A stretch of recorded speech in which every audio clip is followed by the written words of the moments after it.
Hi, everybody. Welcome back to another episode. We have a special release today with David Shostal, who's a former chief of staff to MPP Randy Hillier for the last 15 years.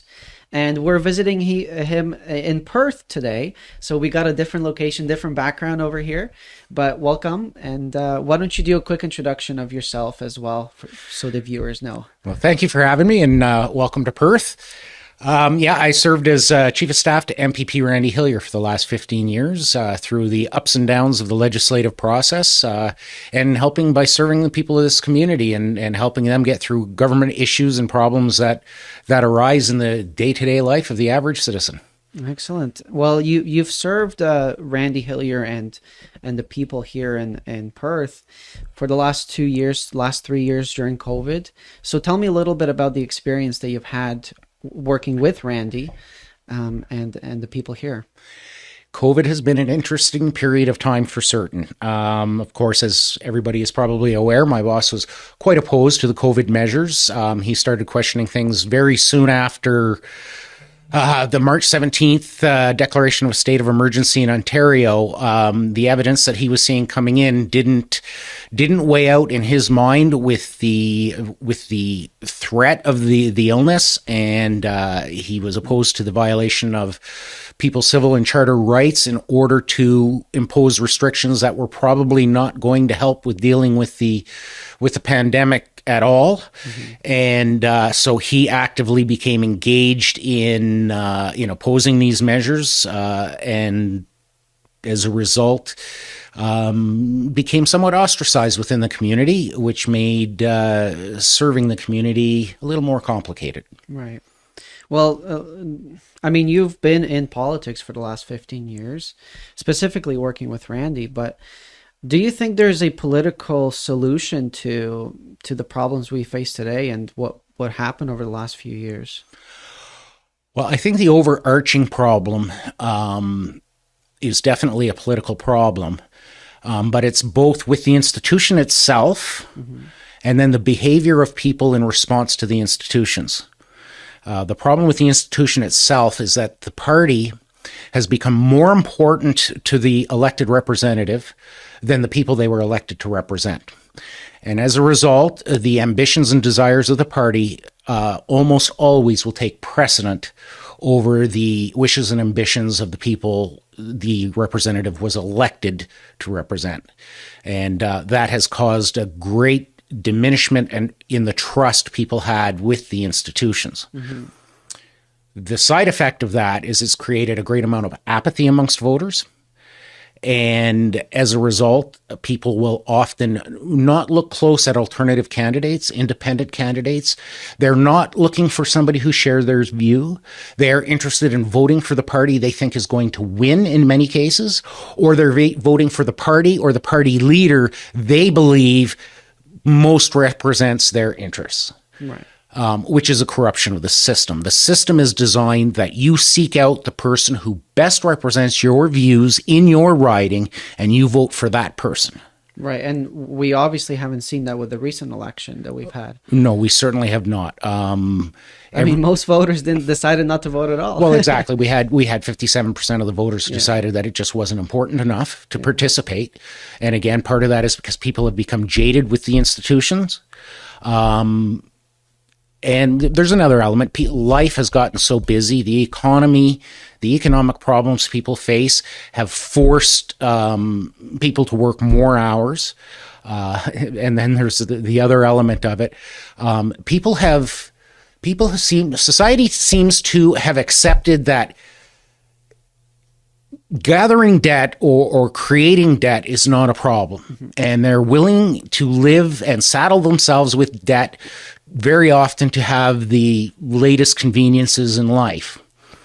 As a result of that own perspective on how they manage their personal finances, very few people seem to care these days when governments go on spending sprees that very often serve very few people, inflate the bureaucracy, mm-hmm. and just further secure and entrench the leading parties in their positions of authority. As long as voters are willing to let governments spend freely, politicians are not required to be accountable for their decisions because it's difficult for a voter to point at a politician and say, you're overspending, when you're doing it yourself in your own household. Yeah. Well, so you mentioned debt is one of the biggest issues with our society today. But if we were to outline and pinpoint a couple of, some of the most important things that are wrong with today's society and the reason we're in the situation we're in right now, what would those be? One of the things that I've seen gradually increasing over the last number of years, and I'm probably talking 15, 20 years, but one of the things that I've observed is there is an increasing move away from the value of the individual within a community and within society, and this idea that the community as a whole is more important than the individuals within the community. And that's backwards. It is the value of each individual within a community that makes the community strong and healthy. Mm-hmm.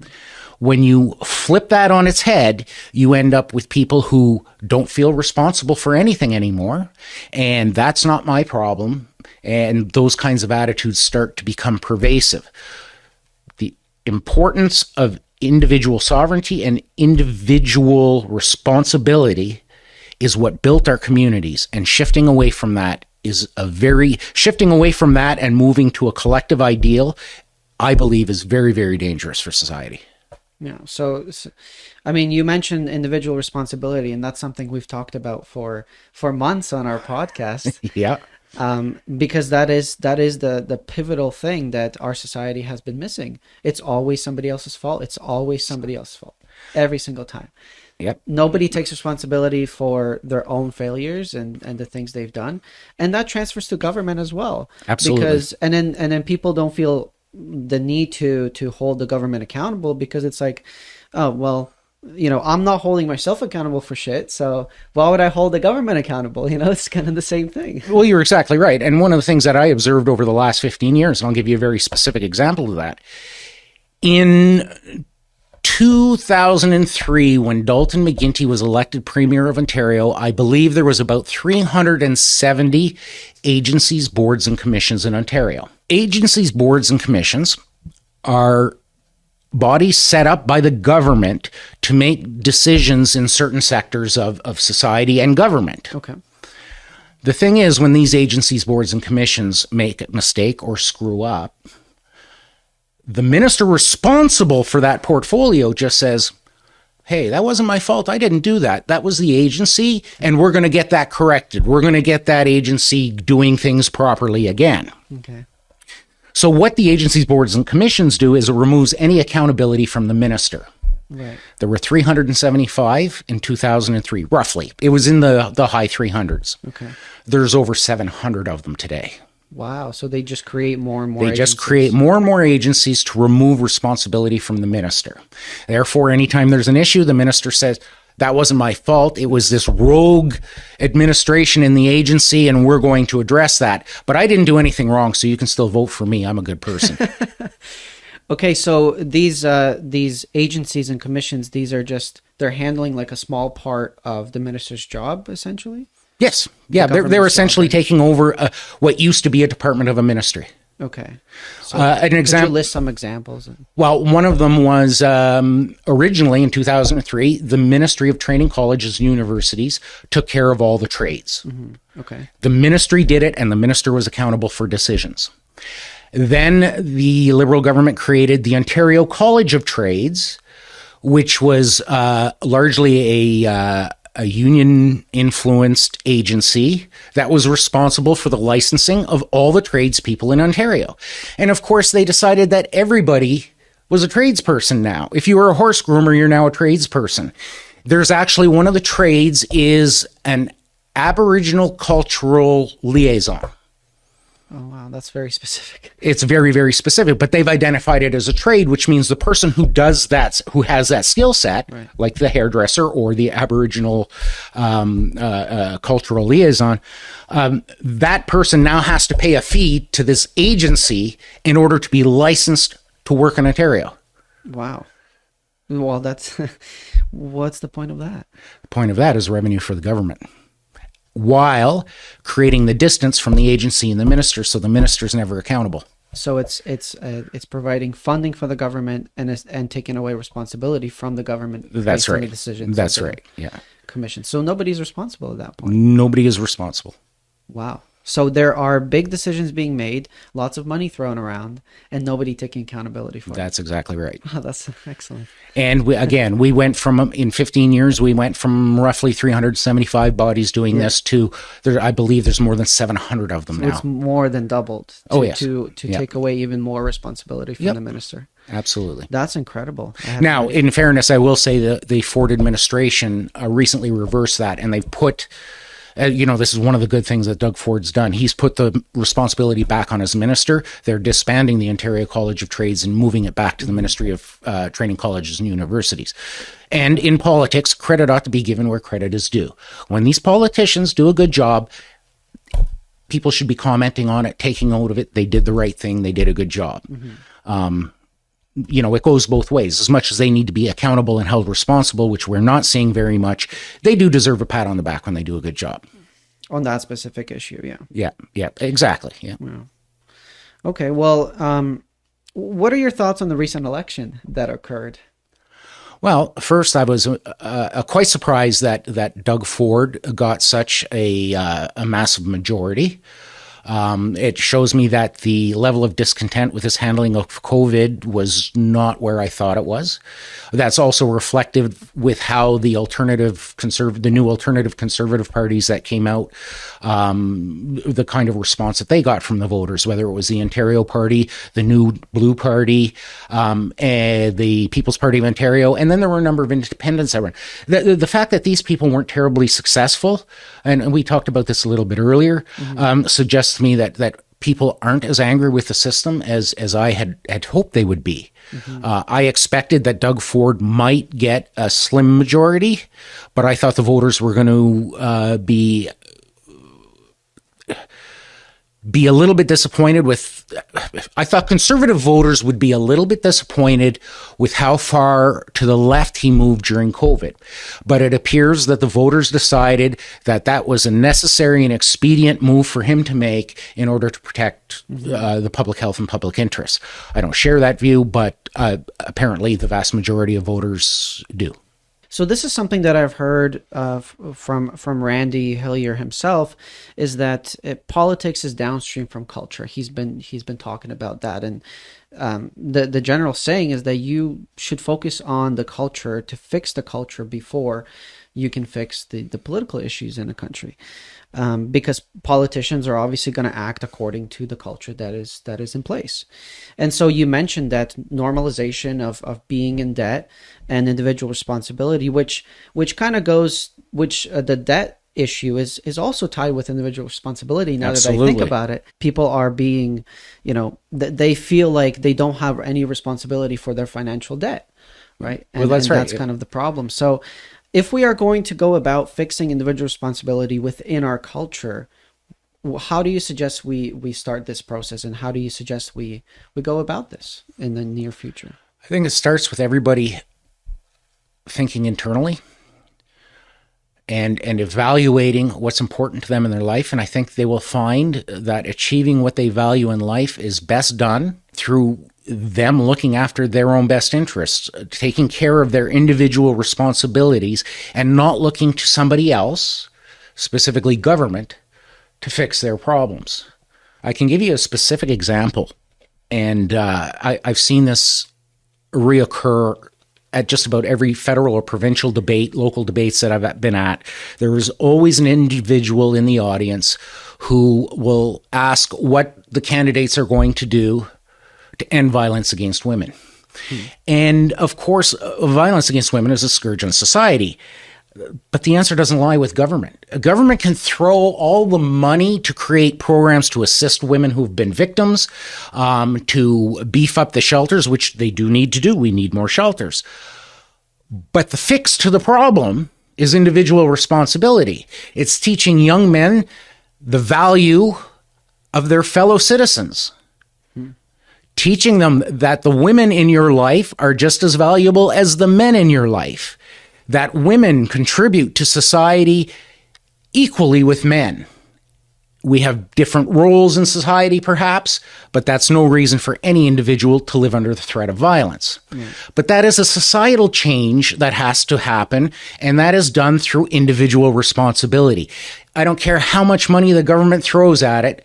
When John gets drunk and loses his cool, Shirley's getting a beating, and John is the problem, not the government in action. We need to start raising a generation of young men who behave appropriately. Well, who behave appropriately and who take responsibility for their finances, take responsibility for their kids, take responsibility for their jobs and their own situations in life as well. Because if more people did that, this is going to create a ripple effect on their neighbors, their friends, their families. Absolutely. Because they're going to see, oh my God, he's so successful. I wonder what it is. And the answer is individual responsibility, just taking complete ownership of your life. Absolutely. And we've done a great disservice the last few years to our young men. We've told young men that being male is toxic. Absolutely. Being male is dangerous. And as a result, we've now got a generation of young men who are too afraid to stand up when they see injustice because they're afraid they're going to be told they're toxic. So Fred, who may have called the police on his neighbor because he thinks his neighbor is beating his wife or assaulting his wife, well, that neighbor is now scared to do it because he's going to be accused of being toxic and dangerous. How do we keep the politicians accountable? How do we keep evil away from our society, from our houses, from our communities, is you stand up to it. Well, that's right. And going back to the whole issue with government, one of the problems that we have with government is they get to make their own rules. So they get to remove accountability from themselves. Right. Which is a very, very dangerous thing. Like you mentioned with creating all these little... Agencies, boards, and commissions. Yeah. We call them the ABCs. ABCs, yeah. Agencies, boards, and commissions. They're going to take away all the responsibility of the government, and you can't do anything about it. Well, that's right. But, I mean, we can't be mad at the government for creating all this. We can't be mad at the evil force that's creating all this. We have done it ourselves. We're responsible for it. Yeah. And we're responsible to fix it. We're responsible for what they did. Yeah. And so getting at that, I mean, we always encourage our members and those who watch us to get involved and actually take responsibility for the situation we're in. But we're constantly seeing people still put the responsibility in the hands of others in terms of, oh, this lawsuit is going to solve my issues, or, oh, we're going to go through an election and that's going to solve my issues. Like, people are seeking solutions from some other source rather than looking at themselves and realizing, well, I was the problem because I didn't stand up for this and I didn't do this. And I am here to fix, and I'm going to do what's best for me as an individual. Well, and that is a big part of the problem here is largely people aren't willing to do any work. They're willing to throw some money at a problem, but they don't actually want to participate in the solution of the problem. Like you said, the hero complex, whether it's Randy Hillier, Julie Ponesse, Maxime Bernier, everybody will select who they think that hero is going to be that's going to fix the problem for them. But they don't actually go out and physically, too few people actually go out and physically help. The number of phone calls that I fielded for Randy from people who think Randy walks on water. He's just an absolute hero for freedom. But they don't do anything. And I'll ask them, well, did you go out and did you see Randy here? No. Well, no, I'd lose my job if I actually went out and did something. I could lose my job. And that was a real threat for many, many people. Yeah. And I know people who lost their job for participating in events with Randy. So that was a very, very real threat for a lot of people. But the reality is, when injustice is happening, if you do not speak out, if you do not go out and oppose the injustice, as Edmund Burke said, all it takes for evil to succeed is for good people to do nothing. And that's paraphrasing, of course. But if you don't do anything, just throwing money at a problem doesn't fix it. Look at healthcare and education in Ontario. We've been throwing billions and billions and billions of dollars on it and more money just about every year. And healthcare and education doesn't improve. It's not fixing money doesn't fix the problem. What we need, healthcare, for example, is we need the people who participate in healthcare being willing to actually honestly have a discussion about what the problems are and how they're going to solve the problems. Mm-hmm. But that's going to require a lot of work to change the status quo. Whereas just throwing more money at the problem, saying we're spending more so healthcare will improve, we promise, doesn't fix anything. Mm-hmm.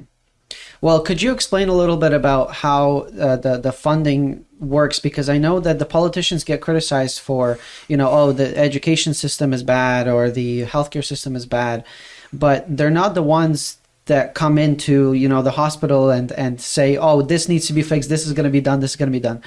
From my interpretation of how politics works was that when they issue funding and they're trying to support this area of their governance, they're not the ones solving the problem. They're just giving the money for those people to solve the problem. Is that correct? Generally, largely, yes, especially in something as complex as healthcare. Mm-hmm. And healthcare is complex, make no mistake about it. And I doubt there is any individual who works in the healthcare sector, whether they're working for the ministry or working directly in the bureaucracy, whether they're a hospital administrator or working for the local health unit. I don't think there's any individual who can fully explain how healthcare is funded and how healthcare funding works. Mm-hmm. I think there's lots of people that know segments of it, pieces of it. I don't think there's any one person who can sit down and explain how it works. And how do you go about fixing a problem when you don't even understand how the system you created works? So what do? Just throw more money at it and tell them we're fixing the problem. Mm-hmm. And that's what the ministry does. So then the bureaucracy gets the problem, and they've got to figure out how much commitment they're willing, like what can am I going to open and how much of a mess is it going to make? And should I better just leave it alone and use this money to, create an appearance that we've changed something, announce a new program where you've not really changed anything at all. You've just created the appearance. See, this is the thing with government. More often than not, government spending is about the appearance of doing something, not doing something. Okay? They want the appearance of, I am going to address the senior housing crisis. Seniors are having... So I'm going to create a program that seniors can apply for. It's to get some extra money to boost up their income. Well, then, and they make a huge announcement, and maybe they tour the province, making this announcement several times. This is what we're going to do for seniors. And I'm just picking an example off the top of my head. So then the program comes out, and our office starts getting calls from the public saying, yeah, I'm a senior. How do I apply for this new program they announced? And we go through the program criteria. Oh, the threshold's $20,000 a year. You have to make less than $20,000 a year, or $21,000. I forget what the exact number was. Right. $21,000 a year to apply for this program. So then you go over to the Canada Pension Plan and you realize that the government set the threshold just above what every CPP recipient gets. They made the announcement they were solving a problem. What they didn't tell you is that nobody was going to qualify for their solution. Yes. And that they actually set the threshold based on CPP so they wouldn't actually have to spend the money. Wow, okay. So it just sounds like a scam for the purpose of getting votes. And getting a better image in it's the appearance of doing something, not doing something. Doing something actually, very often in government, doing something, genuinely fixing something, requires that you dismantle it first. Mm-hmm. And obviously nobody's prepared to dismantle healthcare. Nobody's willing to dismantle our education system. Yeah, it'd be a few years of pain for long-term gain, but no government wants that responsibility. However, if they can make an announcement they've introduced a new program that's going to fix part of that, that will please the voters. They're doing something about it. Mm-hmm. And this is exactly why we cannot focus on the political situation. We got to focus on our individual responsibility. Individual responsibility, yes. I'll give you an example of how that has diminished and how I've seen that diminish over the years.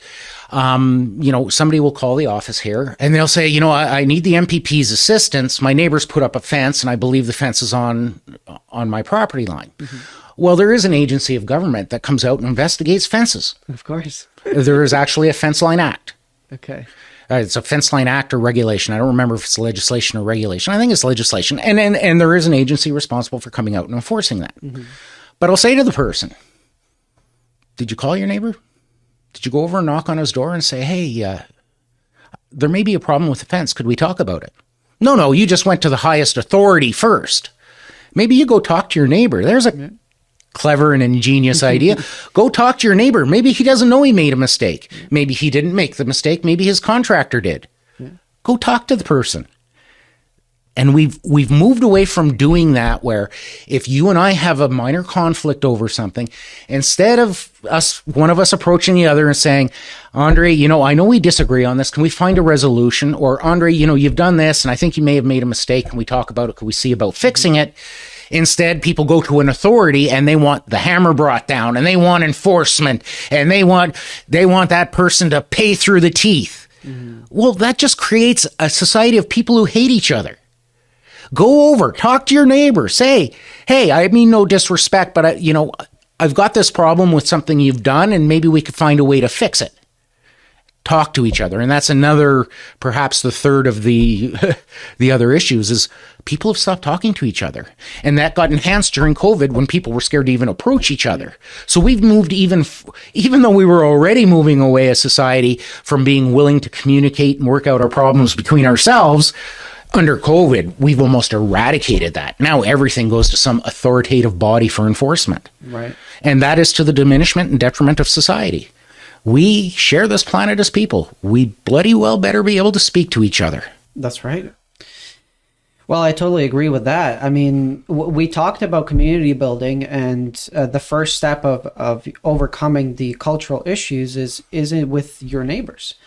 You cannot fix a society where you cannot, make friends with your neighbor, or you don't even know your neighbor because you got social anxiety to speak to them, right? Well, exactly. And there is no community if nobody's talking to each other. Exactly. Where's community? Community is people interacting and discussing and sharing common values and interests with each other and settling conflicts. And this is something that was brought up on one of our podcasts earlier as well, is that if we're going to rebuild this, we're going to, of course, focus on the communities. And one way to do that is through community events. Come out, meet other people, make friends. Because when you make friends, and you might have a disagreement on, let's say, your politics, and somebody believes there's got to be a Liberal in office, but you believe there should be a New Blue or Ontario Party or whatever in office, then you are going to share those beliefs, and you can have a little debate. But if you are in a tough situation in life,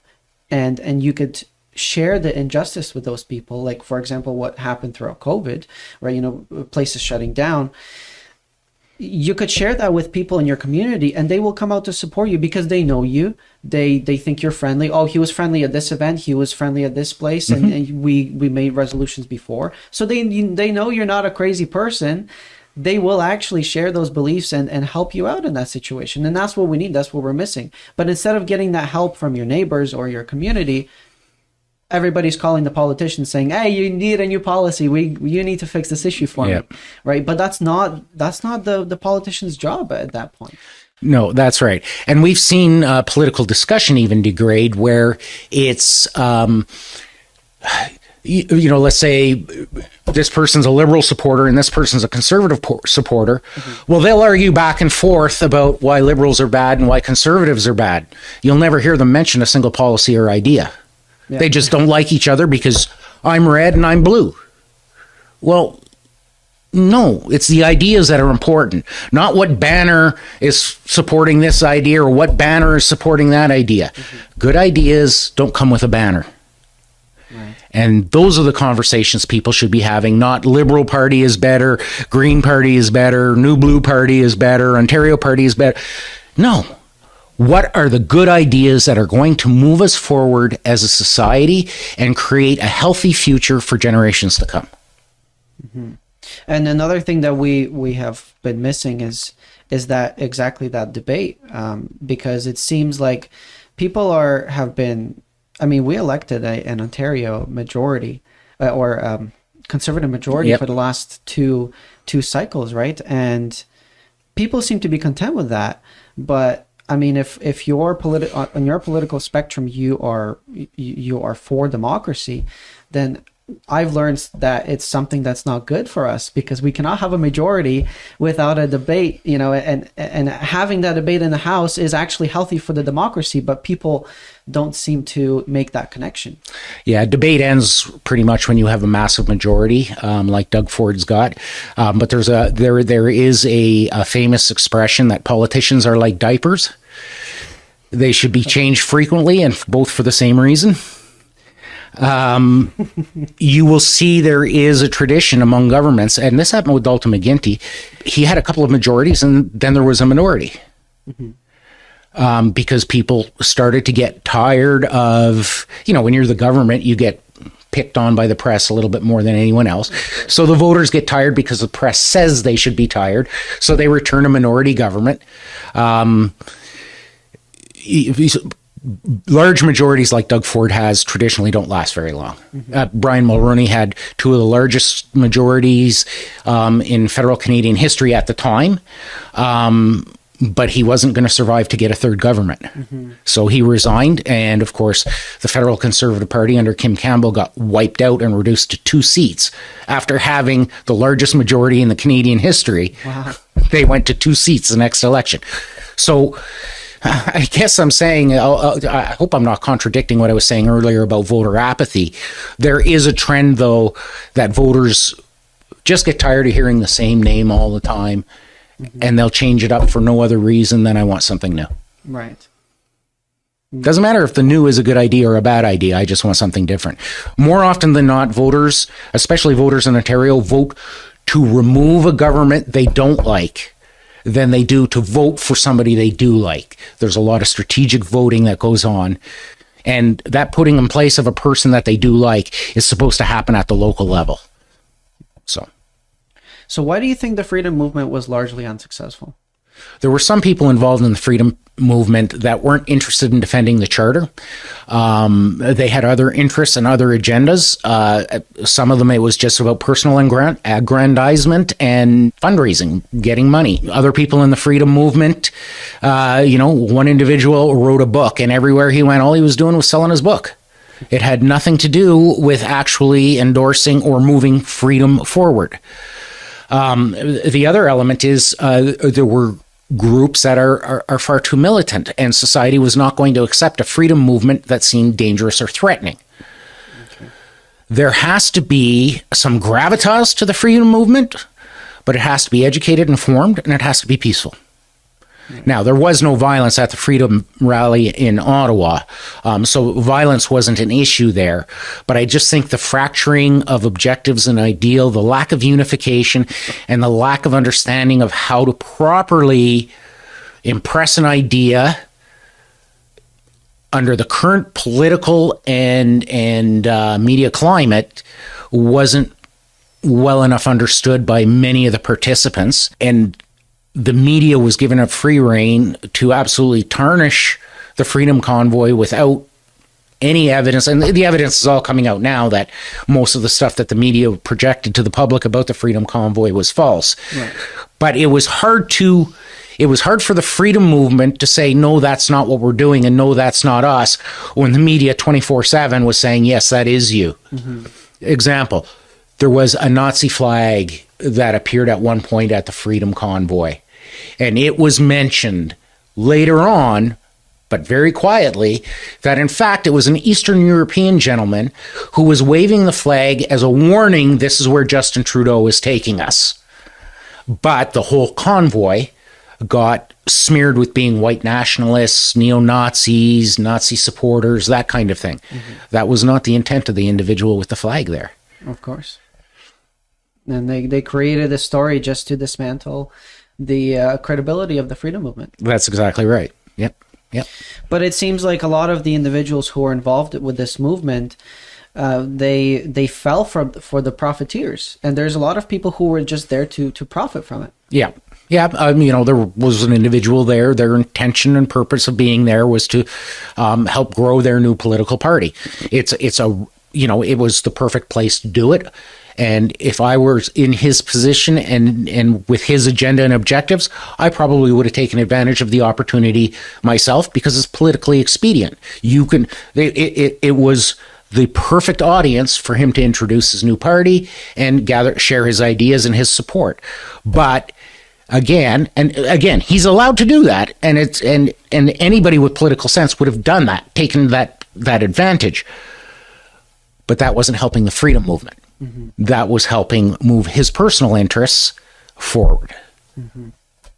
So that element where there was a lot of personal interests instead of just the focus being the defense of the charter, I think that created a lot of problems and a lot of holes that the media just wound them way into to pull the whole thing apart. Mm-hmm. So how do we learn from our mistakes with the freedom movement we've had for the last couple of years? Would you agree that the freedom movement did not appeal to the average Joe? I think a lot of people don't fully understand the concept of nonviolent civil disobedience. Nonviolent civil disobedience is not about irresponsibility. One of the rules, and this goes back to Gandhi's image of nonviolent civil disobedience, is that yes, you will do that you will refuse to comply with whatever that was, mm-hmm. but you also accept the consequences for doing so. And part of the concern that people had, and part of the reason that a lot of people who would have supported the movement did not participate in the movement, is they weren't prepared to take the consequences. Mm-hmm. They weren't ready to pay the price for saying no to government. So essentially, a lot of people were not cool with the idea of standing up to the government but losing their job, or standing up to the government but not being able to do a certain thing. That's right. And there were people who were facing the, threat of job loss if they participated. I know, I'm not going to name them, but I know there were some institutions both in Ottawa and in Lanark County that, if you were seen at this freedom, you're gone. You're fired. You're gone. That's it. And I know there's a couple of lawsuits that are ongoing. That's why I'm not naming names. But one of the problems and we were talking about this earlier, and I used to have a framed picture of this up on the wall in the office, and it said, "I hate my government, but I'm too comfortable to do anything about it." And that's part of the problem that we've got in wealthy Western societies, is despite people not liking perhaps the direction their government is going in, they're still too comfortable to do anything about it. And until we reach that level of discomfort where people say, where everybody, okay, now you're not that they weren't already seriously infringing on people's rights, but for that individual to finally cross their line, okay, now I'm not going to take it anymore. As long as people are comfortable, it's not going to be successful. And this goes into the societal change. Mm-hmm. Comfort is not a measure of being good. Being good is a measure of the actions you take to fight injustice. Mm-hmm. If you're not willing to take action to fight injustice, the injustice will continue and you'll still be unhappy, but nothing got fixed. I've been following the work that you guys have been doing, and you're focused on building community. And building community is definitely a step in the right direction. Communities are built on the strength of individuals coming together to share their ideas and find common ground to solve problems. So what you guys are doing, your plan to build community, I think will be much more effective, or will help avoid the obstacles that the Freedom Convoy encountered in their organization, because they did not come together with any sense of community. When they arrived, they created a community, and apparently it was quite wonderful and fabulous, but they didn't come down as a group of like-minded people. Some may have left as like-minded people because of the community they built. And that's what you guys are trying to do, but rather than with a protest, you're just trying to go out in the communities and encourage people to participate in their communities and build their communities again. And that is done through individuals taking responsibilities for the communities they live in and participating in and developing the kind of community they want to raise their children in. Clearly, the Freedom Convoy and the Freedom Movement was unsuccessful only because the individuals did their separate things and they had their own things that they thought would work. And none of them fucking worked because not many people got involved with those. It was so split. But you need a unified force that has the same ideals, that has very similar values, that is going to end this. And that's kind of what we're trying to accomplish with our community. Yeah, and that is the true sense of community is people with shared values, shared ideas, getting together to solve problems. Mm-hmm. And we don't have to share all of our values. No. We just need to share the values to solve the problem that we've got. And we can come together and do that. Or we should be able to come together to do that. And it appears that we're going to have to learn how to do that again. Mm-hmm. You know, after the last 2.5 years, 2 years of experience, we're going to have to learn again to come together as community when we have shared values and shared and common problems that we want to resolve. We got to stop looking at government to fix the problem and start going around to our neighbors and saying, hey, you know, that problem over there, hey, why don't we get together and fix that problem? And fixing that problem might, you know, very often for communities, that means going out and participating in your community. Go out to your vendors, use their shops, use their services, hire local people. Those are community things, community building things that cost you not necessarily any personal sacrifice, but do profound things for the community you live in. Mm-hmm. It brings wealth back into your community. It brings opportunity back into your community. These are the things that we can do together as communities while still respecting our individual responsibilities. Yeah, they go hand in hand. They are hand in hand. Because we're bringing in complete people, complete individuals who have these strong convictions and strong values. Exactly right. Well, thank you very much for joining us today. And thank you very much. Speaking with you. Thank you very much for having me, and I hope you enjoy your visit in Perth. Will do.